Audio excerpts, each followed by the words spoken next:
Yeah, you're audible. Yeah, so everybody is here for careers in esports, maybe. Yeah. Yes. Yes. Yep, Okay. yep. So hi guys, I'm Sahil. Yes. Hello. Yeah. Yeah. So How are I you? wanted to ask you guys a question before actually starting out. So anybody of you guys are looking to get become pro in esports? Maybe Yes. it could Yes. be any Yep, game. yep, yep. Yes, yes. Yes. So how far are you? Yep.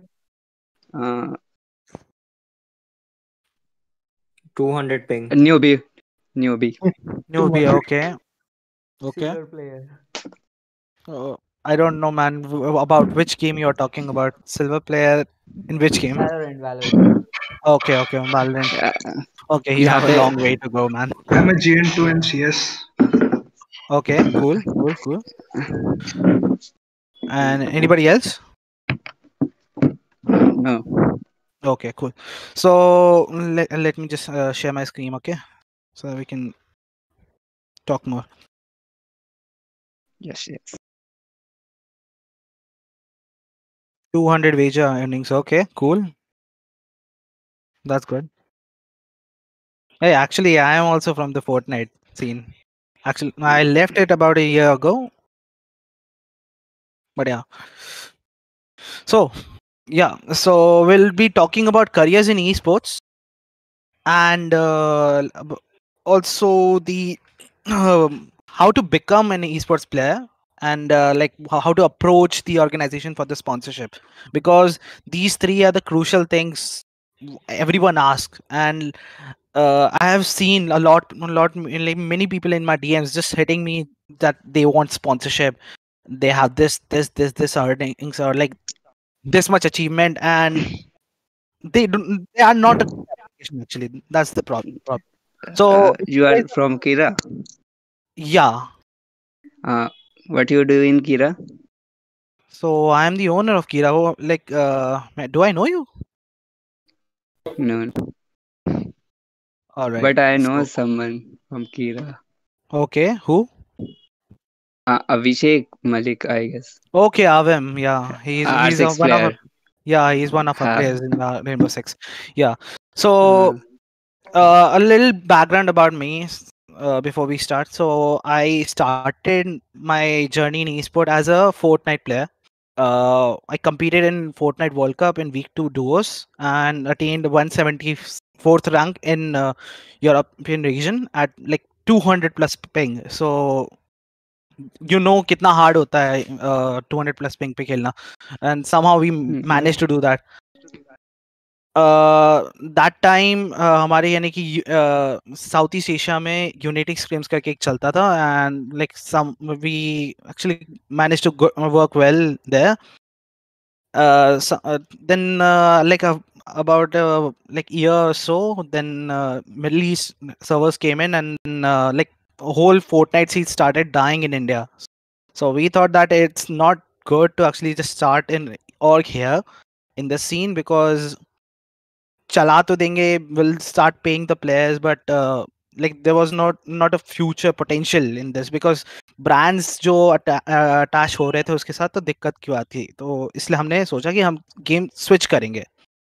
So like about a month after that decision, me and my brother went to a tournament in Delhi, which was Rise of Legion hosted by Lenovo. Oh, And okay, okay. like from there, actually my brother said that we should actually look out for players in Rainbow Six, because it's going to grow. And I Yeah. got an internal info from a guy who used to work with Team Liquid that time. That guy is Nishant Ahuja, if you guys know. He Oh, was the manager oh, of Team Signify from the Dota 2 scene. Nishant Ahuja. Yeah. Yeah, yeah. I Yeah, heard his name. he's one of my mentors. So he told me that Rainbow Six Siege is going to accommodate Indian scene into their like six invitationals part. So we started like hiring some players, and we started testing out the scene, and like somehow we managed to land one team, and then like in a matter of 4 months we started Mm. achieving insane results with this, and we currently are the top, like in top 3 teams of like South Asia, and we actively scrim against like top notch pro league players, pro league teams in the Australia and like Southeast Asian region specifically. Hmm. Of which game? And Sorry. Rainbow Six Yeah. Siege. It's by Oh. Ubisoft. So enough about me. I'll go to the, like, you guys must know about esports actually. So esports is basically the electronic sports. Consider this as a standard sports for video games. That's the basic understanding about the esports.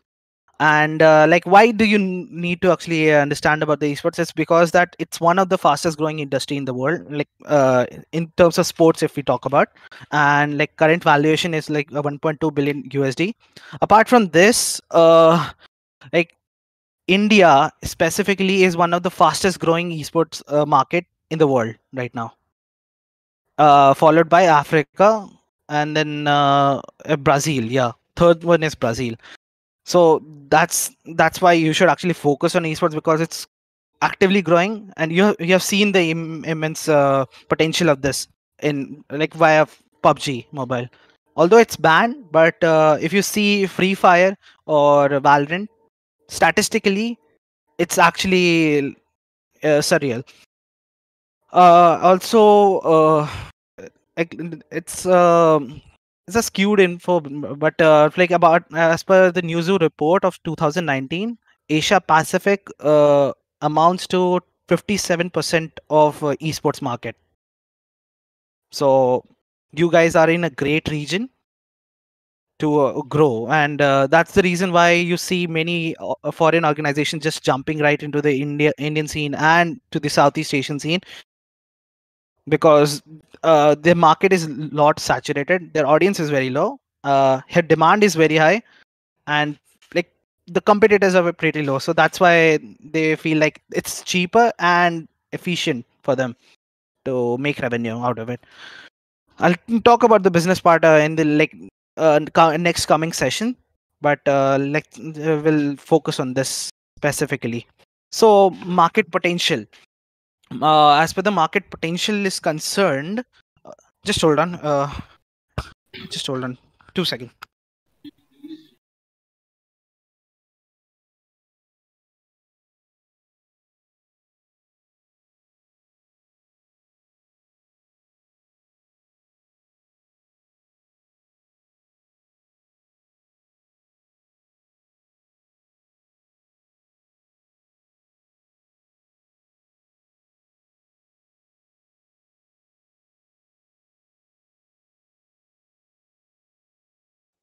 Okay, so yeah, about the potential.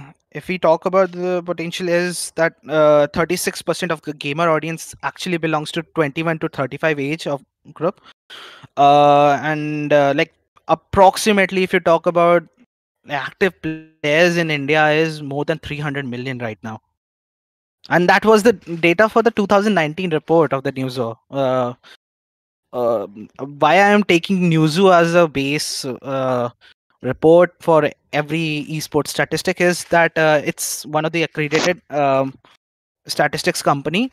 It's also hired by Team Liquid, so that actually assures me that it's one of the most credible sources for the data. Also, like, if we talk about the global market valuation, it's more than $90 million. In terms of, like, if we talk about the brand investment fundraising, so it counts as sponsorship, venture investment, etc. And $150 million in prize money in 2018 itself. And fun fact, about $47 million prize pool is there in Dota 2 currently, and it's basically it depends on the number of people who actually just buy the battle pass of that Dota 2 game. So as the people buy the battle pass, the prize pool for the Dota 2 tournament actually gets accumulated and increases over time. So in India, it's like its industry value is more than 815 million USD. So that's why it's one of the good market. Okay. Now let's talk about career option in esports. Sorry for being really fast, but like I'm really on it like short time. So okay. In terms of like graphic designers, if we talk about, let me just see if my screen is sharing. So I'll show you guys that what's the standard of esport graphics design. Sports. Okay, so this yeah, esports and gaming based graphic designing. So this is one of the graphic designs for Sentinel's Valorant. Sentinel is one of the teams. If you know Booga from Fortnite World Cup, Uh, yeah. So that's the team you're talking about. So Phase. they Phase. FaZe is also one of those. So I like this one. So I just got it there. So yeah, this type of graphic design is mostly done on like Source Filmmaker or like Blender or like Unreal Engine. You'll see if you know these three types of software. Like Source Filmmaker is the basic one, Blender is bit advanced, and Unreal Engine is like it's also good, but Unreal Engine is mostly used for VFX part of stuff. So if you talk about the team Liquid, Valorant one. So this is one of those examples where you will see how Unreal Engine is used to create such VFX stuff. It's one of the most impressive Valorant based montage that they made in this year in 2020. So this is also one of those like examples on like how you should actually think about making like graphics based content in esports. This is what is expected. This is the base on which every esport or owner or esport team will actually talk to you if you're planning to get into graphic designs. So these are the examples. Now coming back to this legal and finance. So it's one of the untapped markets, and honestly, there are thousands of players that I know, professional players who got cheated by many organization, many companies as such, and like there's nothing there. There's no legal body. There's no consultant specifically for esports there. And whenever you are even the companies, esport companies itself, like they don't know what's going on, what's right, what's wrong, and they have to consult like 5 or 6 legal people and like CAs to actually. Hello, hello. I think someone's mic is unmuted. Yeah, okay, cool. So I think if you're planning to get into, if you're from legal and finance streams, so you guys can actually provide your services in this part as well. You can go to Fiverr. It's one like it's good for any freelance based gig, but like you need to be certain about the rules and the things which you actually consult these guys, because even slightest mistake can actually get them into big troubles. Like I can't give you a good example because it's not getting into my mind. So, but I'll just provide something in after the session is done to actually give you a further insight on this. I'll give it to you. Sales, in terms of sales, mostly you'll be getting recruited in an organization, and you'll be handling their sales and merchandise. So it's one of those stream where esports team actually sell this the merches to the fans. That's one. Second is like any other product, say like if you know about eFuse is actually trying to connect cryptocurrency with the esports, and it's also integrating betting in the background as well. So there's some sales part over there as well. So there are multiple things in the market. You can try to go and get into the sales and just explore it more. But honestly, I don't know much about the sales. I have my guy who actually does this part for me. Uh, for the sponsorship activation, basically you are only looking for two types of sponsors. First is endemic brands and non-endemic brands. And in endemic brands, basically if basic इसको ना आराम से समझने के लिए बोला जा सकता है कि जो ब्रांड्स इसी नीश से रिलेटेड है, से कि गेमिंग बेस्ड प्रोडक्ट अगर एजस बनाती है, so Asus is one of those endemic brands. But if I talk about some like oil based company, अब वो है कि कर सकती है कोशिश है अगर उनका कुछ मैच करता है मार्केट, बट वो नॉन एंड ब्रांड कहलाएगी because they are not completely related to esports और even like partially related to esports. So इसमें एंडेमिक ब्रांड्स को लाना ज़्यादा आसान होता है and like non endemic brands को लाना मुश्किल होता है, बिकॉज वही बात है कि endemic brands have this power to just get to a content creator and just show this thing कि अगर एक pro use कर रहा है and someone is following that guy, say कि if you're following Right to Ace in Valorant and if he actually promotes this like NZXT products and HyperX keyboards, you'll also buy that thing. So उस mindset से चलता है sponsorship. Basically marketing है and if you're providing any benefit to those guys, like in terms of sales, you'll always crack this sponsorship. In terms of developers, तुम्हारा mostly काम app based होगा, जैसे tournaments के, जैसे गेमरजी एक है. गेमरजी एक टूर्नामेंट ऑर्गेनाइजिंग प्लेटफॉर्म है जो बाकी टूर्नामेंट्स ऑर्गेनाइजर्स को यानी कि एक आराम से एक कॉम्पिटेंट प्लेटफॉर्म दे देता है जहाँ पे you guys can just post your tournaments and they'll charge a service fee on the entry fees and from the players and from you as well, and तुम टूर्नामेंट्स आराम से मैनेज कर सकते हो. तो वहाँ पे जैसे डेवलपर्स का यूज हो सकता है. there are other ways to actually get developer gigs in the esports industry. apparel designers is one जिसमें मेरा भी खुद का एक इंटरेस्ट है अभी, क्योंकि I am also searching for someone who can actually design our merch, and our subsidiary business is also dependent on this. तो इसलिए यानी कि इट्स ऑल, मुझे लगता है कि मेरे जैसे और भी ऑर्गेनाइजेशन हैं जिनको पक्का पड़ता होगा ज़रूरत इसका. 100 Thieves एक है. 100 Thieves एक अच्छा खासा एग्जाम्पल है जिसमें आप देखोगे कि उनके पास लगभग 10 से ज़्यादा अपैरल डिज़ाइनर की एक टीम है which actually dedicates its time in creating good streetwear products. Shoutcaster is one of those. Like many of my friends are there in the Sky Esports tournaments and Village Esports tournaments who are like casting the tournaments actively.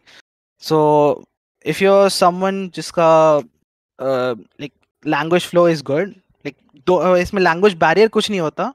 It depends on the organizer itself कि if he wants to get the tournament casted in English, you guys can say it in English. It's all cool. अगर हिंदी में बोल रहा है तो हिंदी में करने का, एंड रीजनल लैंग्वेज में और कुछ तो कर सकते हैं. I think sky sports was there जो रीजनल लैंग्वेज भी यानी कि इंटीग्रेट कर रही थी. So you guys can have that opportunity. If you need any sort of contact in Sky Sports and other, I can get you connected there. Just hit me a DM and then I'll get you connected via LinkedIn. Okay. As far as analyst and coaches are concerned, I think you shouldn't go this part unless you have a proper experience of like 3,000 to 4,000 hours in a game. And if you have this sort of gift of analyzing mistakes of others and just creating a pattern in your mind that this sort of enemy is doing this every time, so you just guide your team that don't go there, rather go other side and just flank and then kill them. So if you have this sort of like observant mindset, so I think you should go there, but you should have a good level of experience in this part. Fintech is one. I won't talk much about it because it's really above my head. I don't know. Like it's really tough to explain fintech to people. Team manager and owner. So basically, in this, your main work will be under an esports team, and you'll be managing multiple teams under your command. So you'll be just maintaining the basic amenities that players need, and if there's any HR issues, basically कि someone is fighting against each other, like और एक आदमी toxic हो जाता है दूसरे से, तो ये सब अगर होता है तो the team manager is responsible for all of that. Currently my brother in Kira is actually managing these things. Tournament admin is where actually you'll be communicating a lot with the teams and the professional players. So if you're a sort of guy that wants to connect with these players, if you and you don't have that level of expertise in the game, but yet you want to just like communicate with those people actively, so that like in some time you can just socialize with them later on. So this is a good job for you, and इसमें ज़्यादा effort है नहीं other than you'll be forced to just come on times and like posting updates to for the next tournament to the teams and communicating properly about the कि कोई registration है या फिर tournament money अगर भेजना है उनको. So there are certain documents that needs to be signed by the players with their like details and like person like documentation basically करना होता है इसमें, वो सब included होता है. Content creator and journalist, it's one of the interesting streams because इसमें बहुत कम लोग हैं अभी and चाहिए बहुत ज़्यादा लोग. कंटेंट क्रिएटर में आपका बेसिकली इसमें ग्रोथ आपका तभी हो सकता है जब आप इंटरेस्टिंग कंटेंट बनाओ, एंटरटेनिंग बनाओ एंड कोलैबोरेट करो, because I have seen a lot of people जो बहुत तगड़ा कंटेंट बना रहे हैं, they are so good crack net game and still उनको इतने व्यूज नहीं मिल रहे या उनकी ग्रोथ उतनी बढ़िया नहीं है यूट्यूब पे या ट्विच पे भी. सो आई थिंक इसके लिए आपको हमेशा कोलैबोरेट करना चाहिए, बिकॉज मैंने दोनों केसेस देखे हैं जहाँ पे आदमी अपने खुद के बलबूते पे भी किया है, उसमें सक्सेस का चांसेस बड़े कम है, बट करते हैं लोग, बहुत सारे हैं जो खुद के बलबूते पे किए हैं एंड आगे बढ़ गए. बट मैंने मोस्ट ऑफ द पीपल को देखा है वो कोलैबोरेशन से बढ़े हैं. If you know about Meow16 के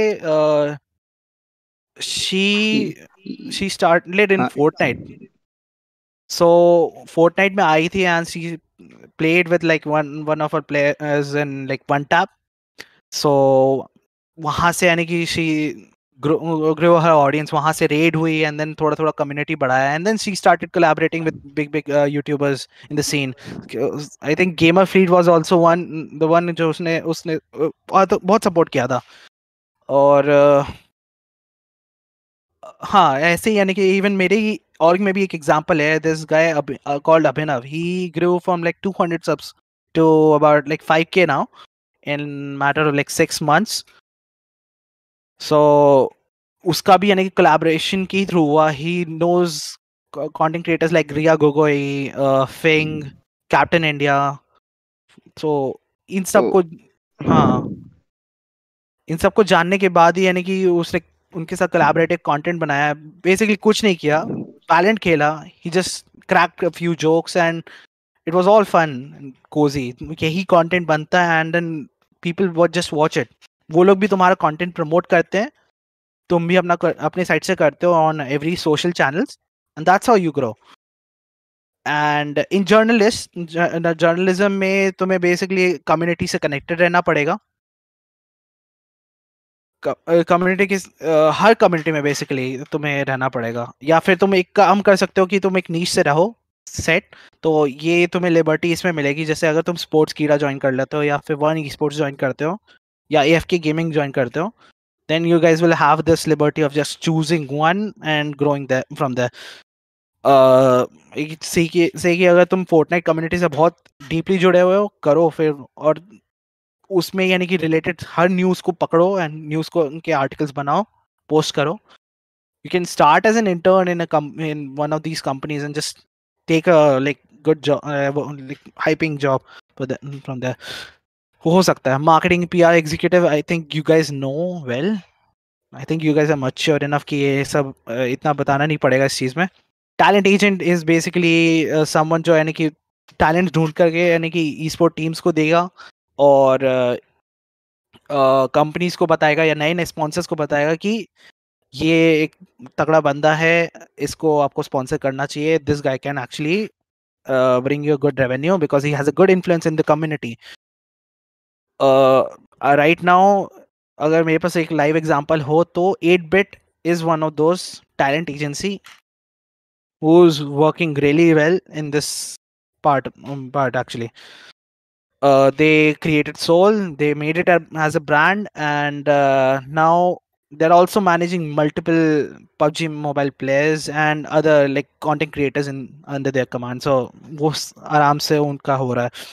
event management and production executive में आपका लैन का एक्सपीरियंस का आ जाता है. प्रोडक्शन में इतना स्ट्रीमिंग का भी इंक्लूडेड होता है, बट आप मोस्टली लैन की इवेंट्स आप मैनेज कर रहे होगे. आप उसमें फुटफॉल कितना है, आप कितने की लिमिट रख सकते हो, फिर लाइक ऑडियो इक्विपमेंट्स क्या चाहिए, सब प्रोडक्शन में आ जाता है, इंक्लूडेड हो जाता है.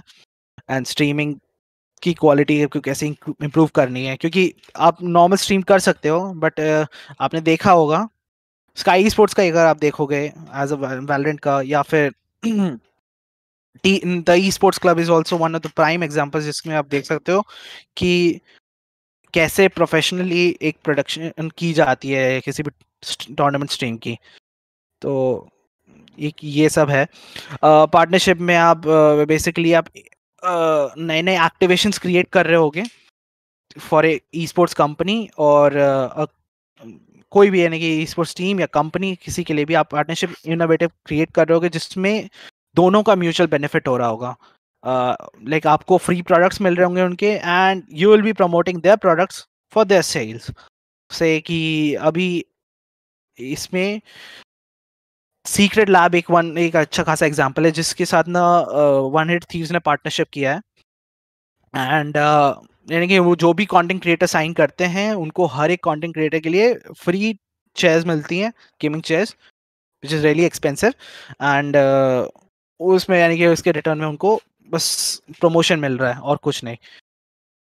और यानी कि photography studiography is also one of those जिसमें जैसे आपने देखा होगा, मैंने इसमें भी एग्जांपल्स में भी दिखाया था कुछ जगह पे, ये सब फोटोग्राफी स्टूडियोग्राफी के एग्जांपल्स हैं. And headshots are very very important because आप जब एक इंटरनेशनल लेवल टूर्नामेंट में जाते हो, those people need those guys के जो फोटोग्राफी कर सके. और इवन लैंड इवेंट्स में यानी कि जो ऑर्गेनाइजर्स होते हैं आपको हमेशा रिक्रूट करेंगे फॉर दिस कि वहाँ के इवेंट के फोटोग्राफ्स, बिकॉज उनको अगली बार यानी कि वैसे लैंड टूर्नामेंट अगर करवाने होते हैं तो स्पॉन्सर के पास जब भी जाते हैं they need to show this कि उन्होंने कैसे ऑर्गेनाइज कराया था, कितना फुटफॉल था, वो सब चीज़ें दिखाने के लिए मिलता है. तो हाँ, तो ये चीज़ है. And professional players is the last one जिसमें बेसिकली आपको बस टन्स ऑफ एक्सपीरियंस चाहिए, मेहनत बहुत है, and it is a high risk high reward based career. सबके लिए नहीं है, जस्ट लाइक एंटरप्रेन्योरशिप किसी के लिए नहीं होती, ये भी वैसे ही है कि एक टाइम पे जा करके आपको मतलब देखना पड़ेगा कि अगर आप सही कर रहे हो, you are growing, it's all good. But अब 25 के एज, अगर मान लो कि 25 एज के बाद आप अगर लग रहा है कि आप ज़्यादा आगे नहीं बढ़ पाओगे, you should leave this thing and move on with your life, do something else. Or if you still love esports, try to find another thing. Like जैसे मैंने जितने भी ऊपर में options बताए, these could be one of those streams जिसमें आप जा सकते हो. तो ये है, क्योंकि मैं बहुत सारी esports players में देखा हूँ जो CSGO में है, 30 की एज हो चुकी है, एंड ना उनका कम्युनिटी ग्रो हुआ है एक बार भी ये यूट्यूब पे, ना उन्होंने यानी कि कुछ अच्छा खासा कॉम्पिटिटिव टूर्नामेंट्स में कुछ किया. They have wasted their life. Like अब 30 के हो गए हैं, they have no job, like खाने का पता नहीं, कुछ नहीं पता, and they are just wondering what to do now. So don't be in that situation like those guys, please वैसा मत करना. And yeah so coming to esports player, so इसमें आपको सबसे पहला पॉइंट अगर मैं बोलूं, जब भी आप सोच रहे हो वैलोरेंट अगर आप चला रहे हो ठीक है, पबजी खेल रहे हो कोई बात नहीं, बट मार्केट जरूर देख करके घुसो, मेहनत करने जा रहे हो इसमें। तो हम लोग गेम के लव में कर तो देते हैं एंड आगे बढ़ तो जाते हैं, बट वही बात है, मार्केट इतना बड़ा नहीं होता कि आप उतना बूस्ट हो पाओ उस चीज में। अभी जैसे पबजी था वैसा मार्केट बूस्ट हो रहा था उसमें, उस पर मीडिया अटेंशन जिस चीज पर है उस चीज में आपको बेसिकली जाना चाहिए। अभी करंटली आपको 3 गेम्स दिखेंगे जिसमें यानी कि आपको मीडिया अटेंशन है। पहला पबजी मोबाइल, करीना फीफा है एंड वैलोरेंट। CS:GO का व्यूअरशिप डाई करता जा रहा है इंडिया में। डोटा 2 का बहुत ही कम है। I love Dota 2 content but I don't think बहुत ज़्यादा लोग देखते हैं। स्टैटिस्टिक्स तो इतना नहीं बताती है कि इतना स्ट्रॉन्ग कंटेंट है। Rainbow six siege is also one of those की जो एक कैप पे पहुंच चुका है कि इसके ऊपर जा ही नहीं रहा है व्यूअरशिप। मेजर्स में ही 26,000 की कंकरेंट वॉचिंग थी एंड अगर तुम पबजी मोबाइल का देखोगे 1 लाख से कम की नहीं होती है कंकरेंट व्यूअरशिप। तो वहां पे ही स्टैंडर्ड पता चल जाता है कि कौन से गेम में घुसना चाहिए था। हमारे प्लेयर्स तो घुस चुके हैं इस स्ट्रीम में, 6,000 7,000 घंटे लगा चुके हैं, इसलिए अब तो इसमें कंटिन्यू कर रहे हैं। दे आर अर्निंग वेल, सो उनको कोई फर्क नहीं पड़ता है। बट सब लोग नहीं कर पाते वो चीज़, एंड इसलिए अगर आपको इवन इफ अगर आप प्रोफेशनल प्लेयर नहीं बन पाते हो, एटलीस्ट स्ट्रीमर भी बन जाते हो, इट्स ऑल्सो गुड, क्योंकि स्ट्रीमर डोनेशन आपके टैक्सेबल नहीं है। आपको एक टैक्स नहीं देना। अगर 2 लाख आता है आपका स्काउट का, 2-3 लाख रुपए एक दिन का आता है डोनेशन से ही, एंड उसको टैक्स नहीं देना पड़ता। It's completely his own money and he can use it wherever he wants to. So market, उसने अच्छा मार्केट देख करके आगे बढ़ा। He has built his own brand. अब वो प्रोफेशनल गेमिंग छोड़ भी दिया है, तब भी he is earning very well. Try to think of brand बनाओ उसमें एंड देन आगे तो सब कुछ स्मूथ होता चला जाता है। ब्रांड आप यानी कि अपने परफॉर्मेंस से बनाओगे या अपने कंटेंट से बनाओगे, एंड कंटेंट आपका हैंड इन हैंड जाना चाहिए। प्रोफेशनल प्लेयर का यही होता है। इस स्टेज के बाद अगर आप देखोगे इन FPS गेम्स आप लोग की रिएक्शन टाइम बहुत दिक्कत जाती है, and that's why new players जो नए नए आते जाते हैं उन लोग का रिएक्शन टाइम फास्टर होता है, and they start dominating the scene. So 30 के बाद क्या करोगे, उसके आपको शुरुआत से ही कंटेंट दे जाना है consistent with think of the business. अगर डिसिप्लिन बना के रखोगे, एक हफ्ते में एक मिलते जाओगे, दिस नो वे कि यानी तुम लोग को कोई रोक सकता है ग्रो करने। सो पे गेम तो मैंने बता दिया बेसिकली कि आपका games based on the market. Second is की कम्युनिटी के साथ इंटरेक्ट करना चालू करो। कई लोग मैं बताऊं कि गेम तो खेलते हैं, प्रोफेशनली खेलते हैं। अब जैसे फोर्टनाइट का ही बताऊं, फोर्टनाइट में भी बहुत से जो खेलते हैं कैश कप्स एंड ऑल में कर फॉर्म, बट कम्युनिटी से इंटरेक्ट नहीं करते हैं। कम्युनिटी से इंटरेक्ट नहीं करोगे तुम्हारा जानेगा भी नहीं, भले ही तुम कितना भी बढ़िया खेलो कोई नहीं जानेगा।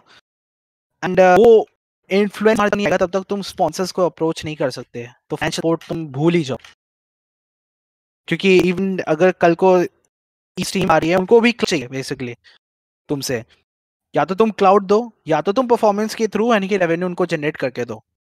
दो में से एक चीज हो सकती है, एंड उसकी बेसिस पे तुम्हें कॉम्पेंसेट किया जाएगा via salaries and device and peripheral expenses के थ्रू। थर्ड गियर, सो अपना पूरा यानी कि जितने भी प्रोफेशनल गियर रिक्वायर्ड हैं, हो सकता है कि तुम लोग का हेडफोन इंफीरियर हो और तुम लोग को जस्ट थोड़ा चलने के थोड़ा हाई लेवल पे के लिए डिवाइसेस चाहिए होंगे। इसके साथ साथ बहुत करना है, लैडर चढ़ते जाओ एंड एक टीम ढूंढो जो यानी कि तुम्हारे सेम माइंडसेट के साथ है, who is not there to waste time but rather तुम्हारे साथ ही यानी कि मेहनत करके आगे बढ़ना चाहती है, उसी स्टार्ट में पहुंची है। इसमें मैं बहुत यानी कि गलती किया हूँ कि मैं अपने कुछ ऐसे किया कि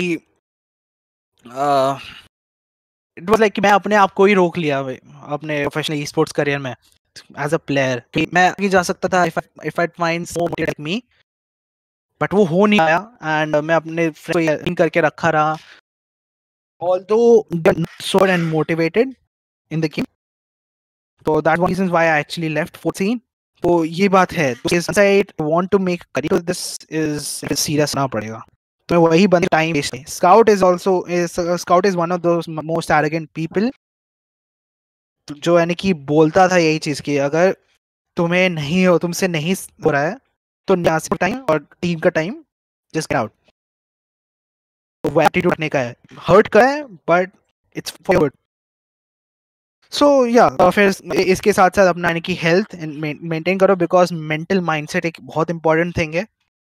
जो लोग काउंटर स्ट्राइक या फिर कोई भी एफपीएस खेलते हैं या फिर कोई भी कॉम्पिटिटिव में खेल रहे गेम, दे नो व्हाट कि माइंड कितना इंपॉर्टेंट रोल मैटर करता है, इसका बहुत कितना इंपॉर्टेंस कितना ज्यादा है को सीरियसली लेके चलने का। एंड अच्छा रखोगे माइंडसेट बढ़िया रहेगा, माइंडसेट बढ़िया रहेगा तो तुम उतना कॉन्फिडेंट करोगे, और तुम्हारी यूजुअली कॉन्फिडेंट फील करोगे तो शॉट्स भी लगते हैं। फील भी किया होगा, फील किया ये चीज? और किया हाँ हाँ, मतलब कॉन्फिडेंट फील होता है भाई कुछ नहीं होता, ऐसा होता है। So in the end like device इतना मैटर नहीं करता है। लोग बोलते हैं कि डिवाइस मतलब कि मेरे पास डिवाइस नहीं है इसलिए मैं अच्छा नहीं कर पा रहा। Please mute your mic guys, जिसका भी है। अच्छा, आई थिंक डिवाइस कुछ इस गेम्स में डिवाइस मैटर करता है, कुछ गेम्स में तो करता है, जैसे मतलब काउंटर मैं स्ट्राइक। वही मैं बोलना चाहता हूँ कि देखो, unless you are top tier है ना, जिसमें बहुत ज्यादा मैटर करता है, तब तक यानी कि तुम्हें जरूरत इतना ज्यादा है नहीं। You guys can actually borrow someone else's device. Even देखो, तुम एग्जांपल देखो कि अंकित पंत जो है, अंकित पंत यानी कि उसके पास खुद का डिवाइस नहीं था ब्रो। वो जा करके कैफे में जा करके किसी और के पीसी पे देख करके खेलता था, वहां पे जाके बोरो कर करके खेलता था। एंड हाँ, नाउ इज ही आवाज इज एट स्टेज स्टार्टर हो जहां रही है पे। मुझे लग रही है। हेलो आवाज स्टार्टर हेलो, हो रही है लग रही है। अच्छा देखो देखो bro, for us it's peace. अच्छा ठीक है, सही है ना फिर? Yeah, it's right. ओके, सो मैं और एग्जांपल देता हूँ। मेरा खुद का एक प्लेयर है रैटलर। सो रैटलर का इनिशियली जब हम उसको रिक्रूट करने वाले थे इनटू द टीम, सो उसका 40 एफपीएस पीसी था। 40 एफपीएस पीसी पे वो प्रो लीग टीम्स को अच्छे पीट के आता था। Even in tournaments one of those guys की हमेशा टॉप ऑफ द कर्व पे रहता था। सो वो वैसे एग्जांपल्स तुम्हें कभी कभार फील कराते हैं कि कभी कभार डिवाइस मैटर नहीं करता, your overall skill actually matters. And then उसके ऊपर जब यानी कि तुम एक लेवल पे जब पहुंच जाए, तुम्हें लगता है कि हाँ अब तुम एक कैप पे इसके ऊपर तुम्हें करना है, you will need a better hardware.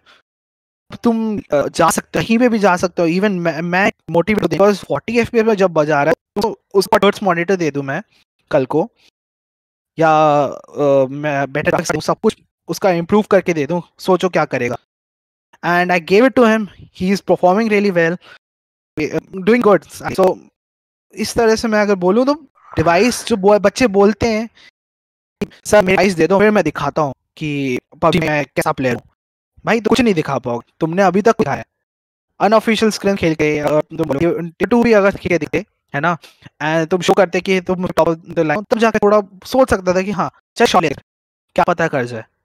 Motivated ice अगर चाहिए ट्राई करते हैं। बट तुम आते हो सर मैं हूँ यहाँ से हूँ, मेरे मम्मी पापा परफॉर्म नहीं कर पा रहा, नहीं तुम उड़ो बना कुछ नहीं करो। So organisation for financial support, basically इसमें लोग हमेशा अपने बारे में सोच के जाते हैं। इवन मैं भी यही गलती करता था कि हमें डिवाइस चाहिए, हमारे पास परफॉर्मेंस है ना, एंड जो स्पॉन्सर है उसको सिर्फ क्या चाहिए, उसको क्लाउड चाहिए और कुछ नहीं चाहिए, उसको बस एक्सपोजर चाहिए।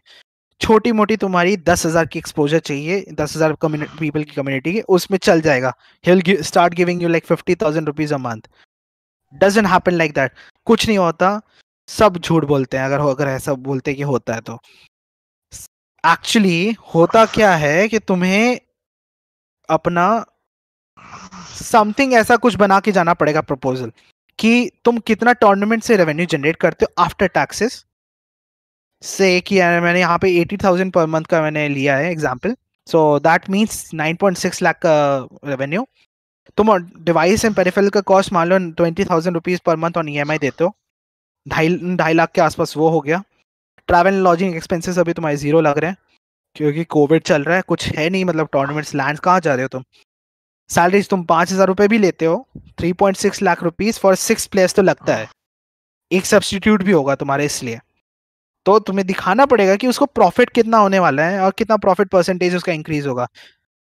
एंड दिस टाइप ऑफ जो स्पॉन्सर इस तरह के, ये जो हम किसी प्राइवेट स्पॉन्सर जो किसी बिजनेस से, he is just investor you guys, कि तुम्हें सपोर्ट शॉर्ट टर्म इमीडिएटली चाहिए, मिल जाए, यानी कि निकाल के जाके खरीदो, rather you get this fast and start working on it immediately.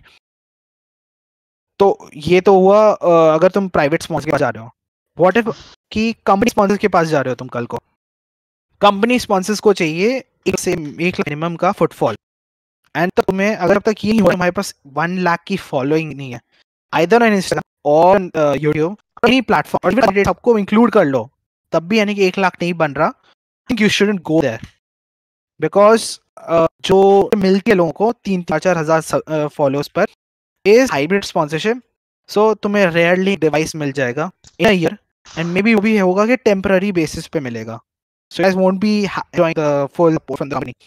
Every company just likes to excite the players. ये होता है, at least from my own eyes, organization. So जैसे मैंने फैक्सीन में भी देखा है, रेनबो में भी देखा है, CSGO कम्युनिटी में भी देखा है, हर जगह यही होता है, hybrid sponsorship is not the right to go. इसका तुम ये कर सकते हो कि affiliate के साथ है, Amazon अलाउ करना है, Amazon के थ्रू डेटा क्लिक करते हो कि तुमने इतनी की सेल्स दिखाई, एंड देन जस्टिफाई कि even if you have a smaller community is actually using your affiliate link and तुम एक ही सेल्स कर रहे हो, वो एक अच्छा ऑप्शन हो सकता है, justify your sales, and then तुम उसकी बेसिस पे तुम डिपेंड करते हो कि कुछ मान लो 50,000 महीने का चाहिए तुम्हें सपोर्ट, देगा, दिखाओ पहले डेटा, है ना। ये चीज लोग दिखाते नहीं है, एंड देन डायरेक्ट मूव लेके चले जाते हैं कि बस ये परफॉर्म है, ये है, बस खत्म, इतने में आजकल। तो यही जस्ट है इस चीज का कि हाउ टू अप्रोच, ठीक है, एंड यही एंड में यही है कि don't ask for benefits until you provide value. Basically charity तो है नहीं है ना, बिजनेस ही है, तो जब तक तुम उनको प्रॉफिट नहीं दिलाओगे तब तक वो तुम्हें कुछ नहीं देंगे, उनके लिए जब तक कुछ नहीं है तुम्हारे लिए कुछ नहीं है, इसी पे पूरा चीज चलता है। I have seen lot of people being thinking that they are entitled to this sort of benefits. अब तुम लोग को लग रहा है कि मैं यानी कि ऑर्गेनाइजेशन ओनर हूँ इसलिए मैं ऐसा बोल रहा हूँ, बट ऐसा नहीं है। मैं खुद भी प्लेयर रह चुका हूँ, एंड मैंने जितने रिजेक्शन झेले हैं शायद तुम लोगों ने कभी नहीं झेले होंगे, एंड यही रीजन है कि क्यों मैं इतने रिजेक्शन झेला हूँ, एंड देन लर्निंग के थ्रू मैंने ये किया है। यही है गाइस, थिंक तुम सबको पसंद आया होगा, थैंक यू। सो कोई क्वेश्चंस है गाइस? अगर ई स्पोर्ट्स और चालू खोलनी हो तो कैसे खोलें? ई स्पोर्ट्स और खोलनी है तो तुम्हें कैपिटल बहुत चाहिए, अनलेस तुम्हारे पास लगभग मिनिमम 10 लाख का कैपिटल नहीं है स्टार्टिंग में, I think you should go this road. सच में नहीं, हाँ। सच में नहीं, अगर तुम कर सकते हो, अगर तुम एक टीम ऐसी ले आओ, परफॉर्मिंग टीम जो बिना सैलरी के साथ तुम्हारे साथ काम करने के लिए रेडी है, ये हो सकता है। मैंने ये किया है, मेरी टीम जो है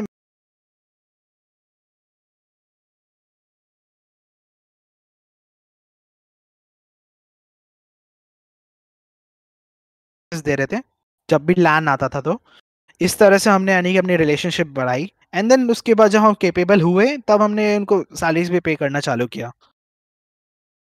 तो आप इस लाइन पे भी जा सकते हो, बट अगर आपको सीरियसली ग्रो करना है बहुत तेज, यानी in a short while, like 6 months में आपको एक प्रोमिनेंट ई स्पोर्ट्स टीम बन के आना है, यू नो अबाउट टीम आई, सो उसमें भी क्या है, मतलब they started throwing money right at the start, they started recruiting the winning teams in the beginning. उनको पता चला टीम वर्टिगो जीत रही है इतने सारे टूर्नामेंट्स, ले लो अभी, कितना भी लगे ले लो, and they are reaping the benefits out of it. If you have that guts you can go ahead, but वही बात है, ऐसी टीम वेलोसिटी इज अलग ही है, मतलब वैसा टाइप का विन रेट हर एक टीम में नहीं मिलता है, तो तुम्हें मार्केट भी देखना पड़ेगा, बहुत सारे फैक्टर्स है। I can talk long way, लेकिन इस पे बहुत लंबा लंबा बात हो सकता है, बट एक कभी डीएम में आना फिर बताऊंगा, ठीक है? तुम्हारी सिचुएशन के हिसाब से आई कैन टेल यू कि तुम्हें क्या करना चाहिए, और तुम में से किसी को भी अगर हेल्प चाहिए मुझे डीएम करना, ठीक है guys? I've mentored more than 40 people in the industry, right? And they're doing well. So can help you guide you guys in the e-sport part of things. Otherwise, players wise में अगर चाहिए तो मैं तुम लोगों को कनेक्ट करवा सकता हूँ रिलेटेड प्लेयर्स के साथ. और कोई क्वेश्चन? भैया जैसा आपने बताया था वो डेवलपर वाला, जैसे तो वो ऑप्शन आप एक बार आप थोड़ा सा मतलब शॉर्ट में बता सकेंगे, मतलब कैसे क्या तो पॉसिबल होगा? मैं डेवलपर अभी वाले गेम में डिजाइनर हाँ तो हाँ game please. Game designing is one of those things. But मैं यानी कि इतना ज्यादा इस पार्ट में ज्यादा जानता नहीं ना, तो that's why I didn't had knowledge, but I had to shed some light on this. That's why I mention this. Designing में अगर मैं डेवलपर पार्ट ऑफ थिंग्स में बोलूँ तो मेरे को एक ही एग्जांपल दिमाग में है, ईफ्यूज का, बिकॉज उनसे मुझे उनके फाउंडर के साथ मेरी टॉक्स हुई थी. His founder is from Norway, and eFuse what it is trying to do is कि ब्लॉकचेन के थ्रू उनको ई स्पोर्ट्स इंटीग्रेट करना था एंड कंटेंट को इंटीग्रेट करने का है उनका मोटिव. सो वो उसके लिए they were hiring developers. So I thought कि हाँ यहाँ पे भी डेवलपर्स का यूज है, guys can go there. Also like web development भी is one of the things. कई सारी ई स्पोर्ट जी और अब क्या कर रही है कि उनको स्पॉन्सर्स को अप्रोच करने के लिए उनको वेबसाइट बनवानी पड़ रही है. तो तुम लोग अगर फ्रीलांस में भी अगर अच्छी खासी सर्विस दे रहे हो इस चीज के लिए कि वेबसाइट बनवा दो उनको at like cheaper cost, like मे भी कुछ भी हो सकता है, चीपर ही नहीं सही बट कुछ भी है, और अगर कर रहे हो दैट्स गुड, कर सकते आई थिंक गेम डेवलपर्स भी हो सकते हैं. हाँ. नहीं I am not from the exactly technical actually niche क्या मैं ब्रो. तो नहीं एक्चुअली क्या कि मैं गेम डेवलपर ही हूँ एक्चुअली, मतलब लाइक मैं करेंटली अच्छा. Pursuing this as my career in college. So इसके मतलब इंटरेस्ट जगा हुआ है अभी कि मतलब कहाँ कहाँ से क्या क्या हो सकता है. अच्छा, I can get you connected with a guy. Have you heard of this Assassino Manik? Sorry I haven't. This guy is actually building a game right now. उसको यानी कि लगभग 10 लाख की फंडिंग मिली है from a private sponsor, and वो एक game develop कर रहा है. If you need to, if you want me to connect with him ना, एक पूरा उसके तुम्हारे लिए, तो फिर मैं कर दूंगा. प्लीज अगर पॉसिबल हो पाए तो well and good.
He's looking for some supporters in this तुम्हें एक्सपीरियंस भी मिलेगा साथ बाय साइड, एंड लाइक तुम्हें पता भी चलेगा क्या क्या चलता है अंदर, क्या क्या जाता है, बिकॉज वो अभी 30 लोग की टीम मैनेज कर रहा है करेंटली।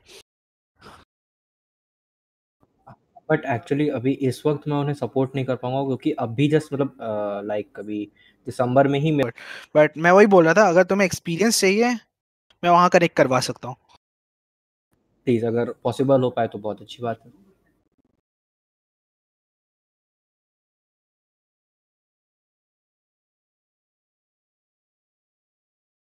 आई विल वेरी या मुझे थैंकफुल। एक बार डीएम कर देना ब्रो। हाँ हाँ मैं बिल्कुल, मैं अभी अभी जस्ट डीएम डाल रहा हूँ। ठीक है, कूल। और कोई questions guys?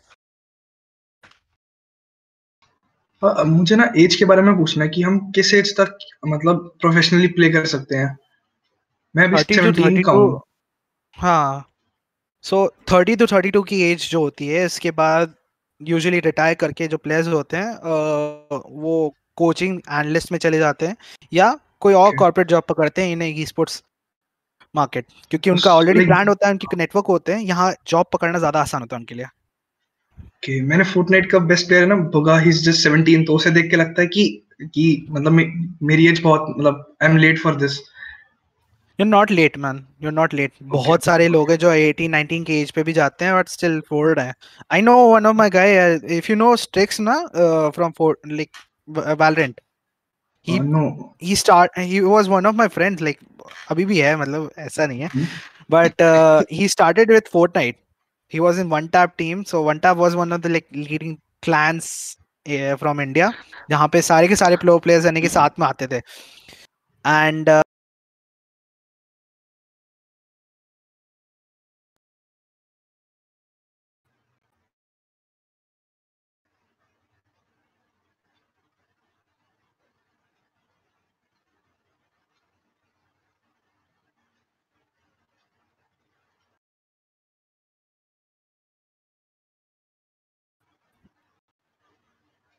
hello guys, can you hear me? या हाँ, आई थिंक कनेक्शन प्रॉब्लम। हाँ, मेरा वो डिस्कनेक्ट होता है बीच बीच में, वो थोड़ा दिक्कत है। सो यार, तो ऐसा नहीं है कि तुम लेट हो, बात यह है कि तुम्हें थोड़ा बस लेट पता चला है, बट ऐसा नहीं है। तुम 23 की एज तक में भी अगर तुम प्रो बन जाते हो, you have made your career in this. Okay. हाँ, तुम्हें उस लेवल पे पहुंचना है कि ई स्पोर्ट ऑक्स यानी कि तुम्हें $2,000 से $3,000 के आसपास देने लग जाए, वैसा हो तो बहुत बढ़िया सीन हो जाएगा। CS गो में एक है, Nishant used to tell me कि there was one guy from Assam, so वो मजे मजे में यानी कि टूर्नामेंट खेलने आया कोलकाता में, just because his friend just set कि ये खेलते हैं। वो 720p मॉनिटर पे खेलता था वहाँ लोकल लैंड पे पहले, and when he actually played on a tournament, people were like impressed by his skill, कि यानी कि एक लोकल और जो कोलकाता की थी उन्होंने रिक्रूट किया 5,000 रुपीज अ मंथ पे। He stayed there with his friend वहाँ पर 1-2 महीने के लिए, एंड देन एंटिटी गेमिंग उसको उठा ले गई, सो 25,000 रुपीज के मंथली सैलरी पे, and then he transition from there कि इतना बढ़िया खेला कि now he is in some South East Asian team earning about like $2,000 to $3,000 a month. So ये प्रोग्रेस उसका रहा है, like, कितने छोटे विलेज से आ करके इस लेवल पर होता है, एंड वो 19-20 साल का था उस समय। या ओके। हम्म, अच्छा गाइस, और कुछ? सर ब्रॉल स्टार्स में कुछ फ्यूचर है? ब्रॉल स्टार्स मार्केट तो अच्छा है ब्रो, और टूर्नामेंट्स तो हो रहे थे ना उसके अभी। I am not following the scene अभी यार, इतना ज्यादा नहीं करा है मैंने फॉलो, बट मैं देख तो रहा था स्काई स्पोर्ट्स बहुत टूर्नामेंट्स करा रही थी, and TC was also planning to host the tournament.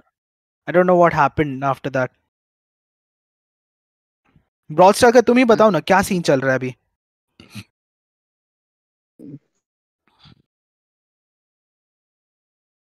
Hello, या ब्रॉल स्टार का सीन बताओ ना, क्या हो रहा है वहां पर अभी? कितने टूर्नामेंट्स है उस पर मैं बता सकता हूँ कि मार्केट कैसा चल रहा है। एक स्काई स्पोर्ट्स का चल रहा है और एक ESL का चल रहा है। तो प्राइस मनी कितना चल रहा है अभी उसमें? 1 लाख है। 1 लाख। सो गोइंग गुड यार। अभी तो शुरुआत ही हुई है ढंग से, नहीं टाइम लगेगा बट हो जाएगा मैं भी grow. But it's not like अभी CS की तरह या फोर्टनाइट की तरह जो एकदम ही मरी हुई है पूरी कम्युनिटी। ओनली जो बाहर की कम्युनिटीज है वही टूर्नामेंट्स करवा रही है। जैसे अभी फोर्टनाइट में वास्प ई स्पोर्ट्स बहुत टूर्नामेंट्स करवा रही थी, स्क्रिम्स करवाती वही है। आई डोंट नो, लाइक बहुत सारे प्राइवेट टूर्नामेंट होस्ट भी हैं बट ऑफिशियली कोई नहीं कर रहा है। पीपल ट्राइड, गेमिंग मॉन्ग भी की, गेमिंग मॉन्ग छोड़ दी, वही लास्ट थी आई थिंक। ऐसे हर सीन में होते जा रहा है। CS में भी अभी कम होते जा रहा है, भले ही अभी टूर्नामेंट चल रहा है TEC का। But I was in talks with like इसके ओनर के साथ, ईशान आर्या। सो ही वाज सेइंग कि यानी कि व्यूअरशिप उस तरह की नहीं आ रही है कमेंडेबल जो उनको एक्सपेक्टेशंस थी। It's all dependent on viewership यार। जहां व्यूअरशिप आएगी वहां जाएंगे सब लोग जाएंगे उधर ही। TEC के ओनर कौन है? ईशान आर्या है एंड वामसी कृष्णा है। वामसी कृष्णा ओ, का background is from AMD, so that's why वो लोग बहुत हाँ। जल्दी ग्रो करे। So he was senior marketing guy from there.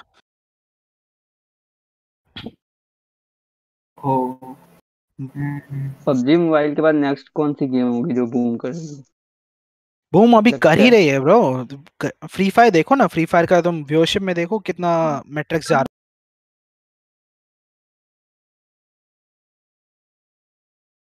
रही है।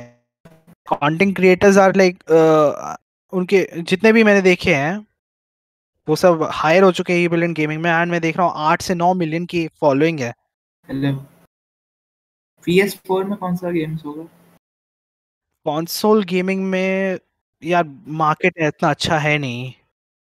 फीफा जैसे है, फीफा इज वन ऑफ दोस जो नहीं कंसोल गेमिंग में बहुत पर पॉपुलर है। इंडिया में व्यूअरशिप नहीं होता ना फीफा का। हाँ और ये भी है, टेकन का नहीं है, ये सब गेम्स का है ही नहीं ब्रो। जो प्रो प्लेयर्स हैं दे आर उनके Kickstarter वो खुद बोल रहे होते हैं कि ना व्यूअरशिप है, व्यूअरशिप नहीं है इसलिए स्पॉन्सर्स हम स्पॉन्सर नहीं करना चाहते हैं। कोई सपोर्ट ही नहीं है, तो वो सपोर्ट इसलिए नहीं है क्योंकि व्यूअरशिप ही नहीं है, कोई चाहता ही नहीं देखना। बहुत छोटी नीश कम्युनिटी। स्मैश ब्रोस का देख लो, स्मैश ब्रोस का भी यही सीन है। इसलिए मैं तुम लोग को बोल रहा हूँ ना कि जो मार्केट में पॉपिंग गेम है उसमें मेहनत करोगे तुम्हें रिटर्न ज्यादा बेटर मिलेगा। डिस्कनेक्ट हो जा रहा है बार बार।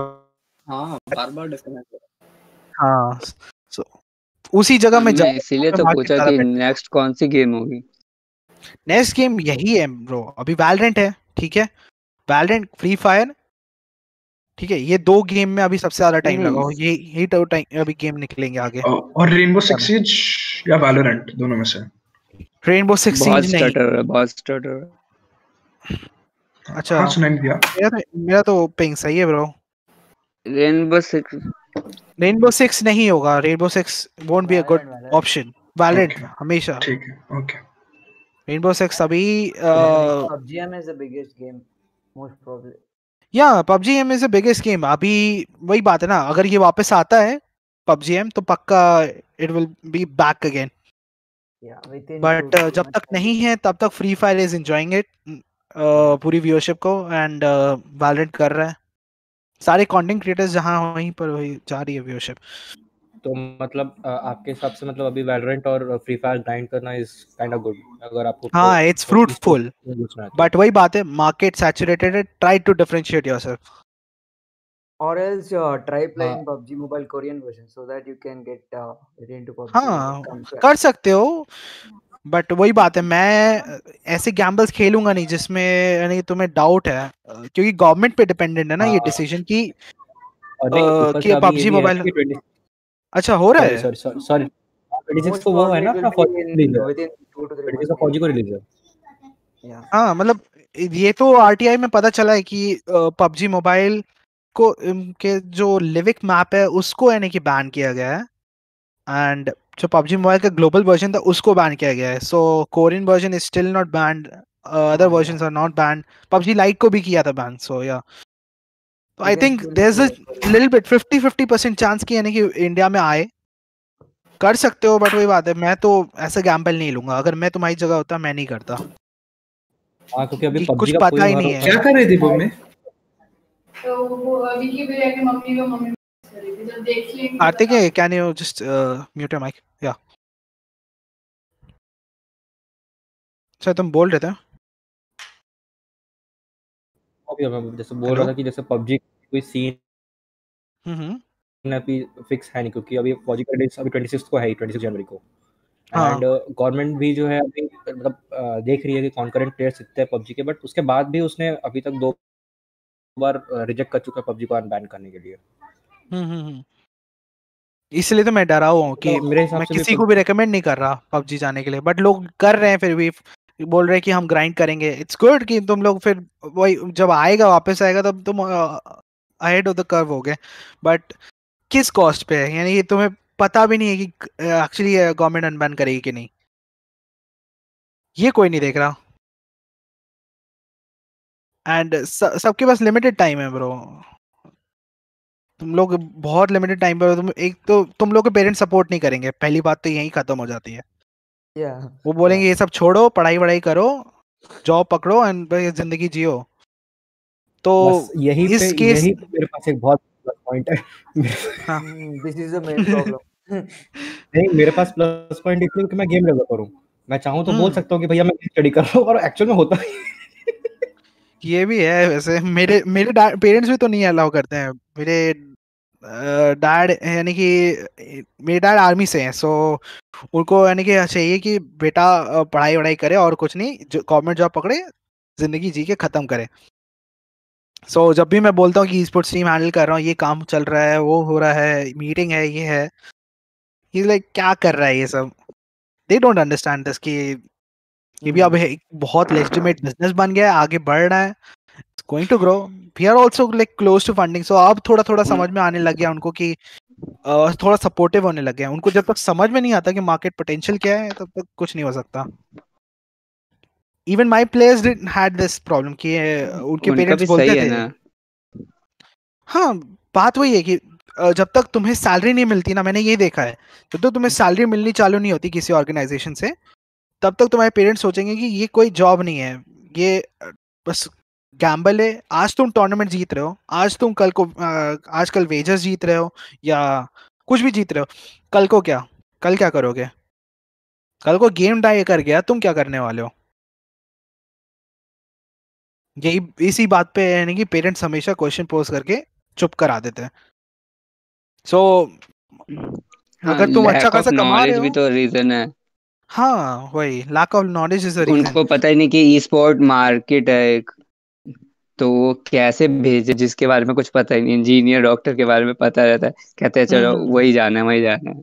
सो फेज मोंगराल जैसे एक है ना, या बूगा भी है इवन, इन सब का तुम देखोगे कि ये लोग अपनी पढ़ाई वढ़ाई को सब प्रायोरिटी लेके चले एंड साइड बाय साइड ये सब करे, इसलिए तुम लोग को भी वही चीज करना पड़ेगा। अगर ऐसी ऑब्स्ट्रक्शन क्रिएट हो रही है तो लेजर टाइम मान करके उनको बोलना पड़ेगा कि चलो इतना पढ़ा, तुमने दिखा दिया कि पढ़ा है तुमने। पेरेंट्स कुछ नहीं बोलते हैं। मेरे साथ तो यही था कि I used to study about like 8 to 10 hours a day, so just so that मैं जस्टिफाई कर सकूँ 2-3 घंटे का गेम प्ले अपना। एंड उस समय ही मैं खेलता था, उसी समय मैं ग्राइंड करता था, आधा घंटा मेरा कोवैक्स रहता था, प्रैक्टिस करता था एम training, and then I used to get into arena. Arena से थोड़ा सा पहले यानी कि क्रिएटिव जाकर के थोड़ा प्रैक्टिस करते थे। यही होता था, ये रूटीन था, एंड ऐसे करके हम आगे बढ़ते थे। तुम लोग का भी ऐसे ही होगा। Bro, getting a gaming mouse, will it be worth or not? Getting a gaming mouse. Depend करता है तुम्हारा प्रीवियस माउस कैसा है अभी। I mean, like normal mouse to a gaming mouse. करना चाहिए, प्रेसिजन मिलती है। अच्छा, अरे गेमिंग इक्विपमेंट सब साहिल भैया, एक इम्प्रूव तो सवाल कर दिया। पूछो। हेलो, पूछो ना।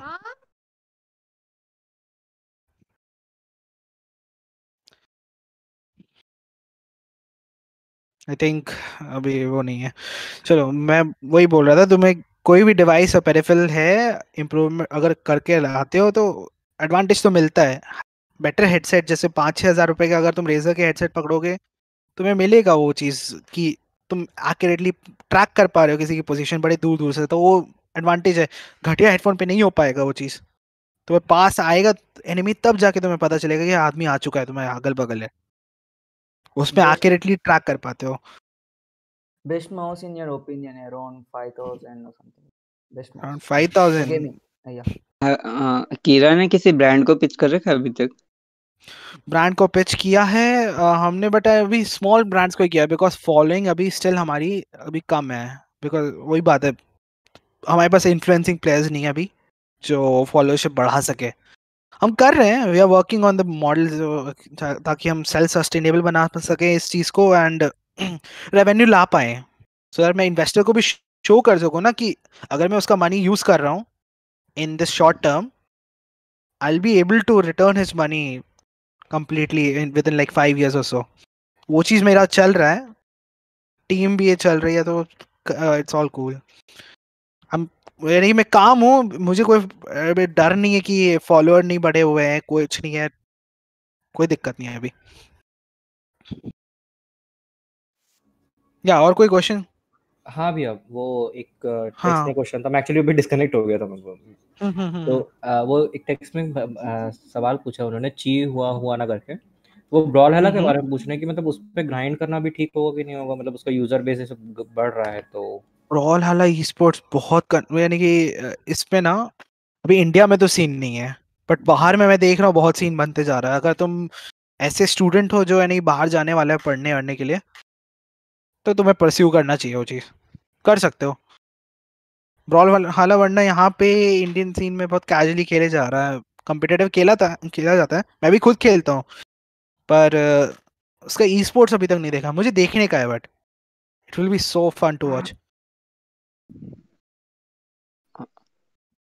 हाँ आई थिंक ऑरस नहीं कराए हैं 2-4 टूर्नामेंट से ब्रॉलहला के। ज्यादा नहीं हुआ है वही ना।